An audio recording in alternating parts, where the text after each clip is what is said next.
দ্বীন ইসলামকে রাসূলুল্লাহ সাল্লাল্লাহু আলাইহি সাল্লামের মাধ্যমে পূর্ণতা দান করেছেন। পূর্ণতা দান করার পরেও আজকে আমরা আমাদের ওই নবী রাসূলের তরিকা বাদ দিয়ে, নবী রাসূলদের পথ পদ্ধতি বাদ দিয়ে আজকে আমরা মানুষের তৈরি করা এই গণতন্ত্র, সমাজতন্ত্র, রাজতন্ত্র এগুলোকে বেছে নিয়েছি। আল্লাহ দিয়েছেন খিলাফত, আর বান্দা দিয়েছেন গণতন্ত্র। বুঝেন, নবী রাসূলদের তরিকা হচ্ছে খিলাফত, আর এক ইহুদি সে দিয়েছেন কি গণতন্ত্র। দুইটা কি কোনোদিন সমান হতে পারে? আচ্ছা বলুন তো দেখি, যে ব্যক্তি মুসলিম আর যে ব্যক্তি মুসলিম না, সে কি দুইজন কি সমান? কথা বলছেন, আমার সাথে কথা বলেন। বুঝেন, একজন মুসলিম আর একজন বিধর্মী দুইজন কি সমান হতে পারে? একজন নামাজি ব্যক্তি আর একজন বেনামাজি ব্যক্তি দুইজন কি সমান হতে পারে? সমান হতে পারে না।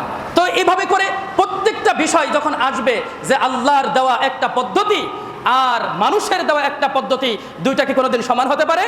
আমরা বারবার আপনাদেরকে বলছি যে গণতন্ত্র হচ্ছে কুফুরি তন্ত্র। আমরা বারবার আপনাদেরকে বোঝানোর চেষ্টা করছি যে গণতন্ত্রের মাধ্যমে ইসলাম প্রতিষ্ঠিত হবে না।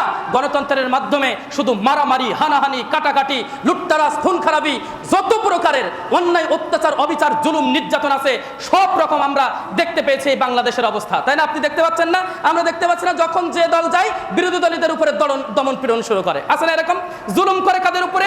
নিরীহ মানুষদের উপরে জুলুম নির্যাতন করে। তাহলে আমি কেন গণতন্ত্র ধরেছি? আমি কেন মুসলিম হিসাবে ইসলামিক এই খিলাফত এটা আমি প্রতিষ্ঠিত করার চিন্তা ভাবনা করছি না? আজকে আমরা আমাদের সমাজে দেখতে পাচ্ছি যে আমরা গত জুম্মায় বলছিলাম যে আওয়ামী লীগ তো দূরের কথা, বিএনপি তো দূরের কথা, জাতীয় পার্টি তো দূরের কথা, এগুলোতে বাদই দিয়ে দিলাম। কিন্তু আজকে আমাদের সমাজে যারা ইসলামী গণতন্ত্র করছে, কি তন্ত্র, কি তন্ত্র বললাম?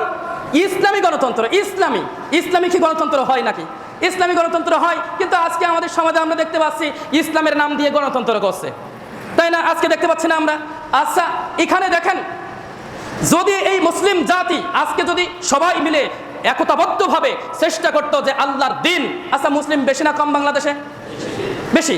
তাহলে এখন যদি মুসলমানরা বলে যে আমরা গণতন্ত্র চাই না, আমরা আল্লাহর দিন জমিনে বাস্তবায়ন করার জন্য খিলাফতের এই পদ্ধতি, খিলাফত প্রতিষ্ঠা করতে চাই, হবে কি হবে না?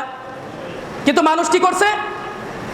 মানুষ আজকে যারা আলেম উলামা ওরাই নিয়েছে ইসলামী গণতন্ত্র, এমনকি এমন ফতোয়া দিয়েছে যে ইসলামী গণতন্ত্র যদি কেউ না করে, ইসলামী আন্দোলন যদি কেউ না করে, এই গণতন্ত্র যদি না করে, তাহলে সে জাহান্নামে যাবে। নাউজুবিল্লাহ বলবেন না? তাহলে সে জাহান্নামে যাবে, এরকম ফতোয়া ওই আপনাদের ইসলামিক দলের আলেমরা দিয়েছেন। বুঝছেন তো? আমি যেটা বলছিলাম যে আল্লাহর রাসূল সাল্লাল্লাহু আলাইহি সাল্লামের দেওয়া পদ্ধতি আমরা দেখেছি। আল্লাহ রাসূল সাল্লাল্লাহু আলাইহি সাল্লামের দিন জমিনে বাস্তবায়ন করার জন্য, এই খেলাফত প্রতিষ্ঠা করার জন্য সাহাবা একরামরা মার খেয়েছেন, সাহাবা একরামরা রক্ত দিয়েছেন, সাহাবা একরামরা জীবন দিয়েছেন। তারপরে সালফে সালেহিনগণের উপরে নির্মম নির্যাতন, এভাবে করে নির্যাতনের স্টিম রুলার চালানো হয়েছে। যেমন আমরা বলে থাকি যে চার ইমাম কে কে? ইমাম আবু হানিফা প্রধান চার ইমাম, আরও কিন্তু আছে, কিন্তু তাদের কথা আমরা আনি না, কারণ তাদের নামে মাযহাব ওভাবে করে তৈরি হয়নি, এই জন্য আমরা জানতে পারিনি, অনেকেই জানে না।